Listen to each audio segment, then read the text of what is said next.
Hello friends, मैं आज तिলৰ আঞ্জা বনাওঁ বুলি ভাবিছোঁ। চাওকচোন কেনেকৈ বনাওঁ, ভিডিঅ'টো চাই থাকিব।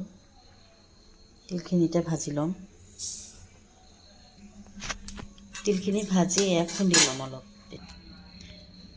এতিয়া জিৰা দুটামান দি দিব তেলত। এবাৰ পিঁয়াজ, আদা, নহৰু, জলকীয়া পেষ্টখিনি দি দিলে হয়। অলপ দেৰি ভাজি ল'ম। অলপ দেৰি ভাজি লোৱাৰ পিছত এবাৰ বিলাহীখিনি দি দিম।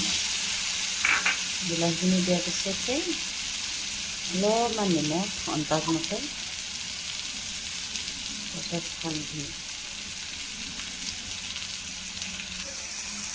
এবাৰ এইখিনি অলপ ভাজাৰ পিছত ইয়াত জিৰা, ধনিয়া, লাল মিৰ্চ পাউডাৰ অলপ, কাৰী মছলা অলপ দি দিলে, দি পেলাই এনেকৈ অলপ দেৰি ভাজি থাকিম। এইবাৰ এই তেলখিনি বিৰিঙাৰ পিছত এই তিলৰ গুড়িখিনি দি দিম। তিলৰ গুড়িখিনি এনেকৈ অলপ দেৰিমান ভাজাৰ পিছত ইয়াত গৰম পানী দিম। এয়া দেখিছেনে, তিলখিনি ভাজি হোৱাৰ পিছত ইয়াত এতিয়া গৰম পানী দি দিম।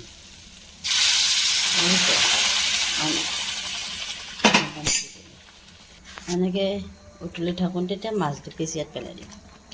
মাছ দুপিচ দি দিলোঁ। তাৰপিছত অলপ দেৰি মাছখিনি সিজিব দিম আৰু এয়া মোৰ তিল দি আঞ্জা হৈ গ'ল মাছৰ।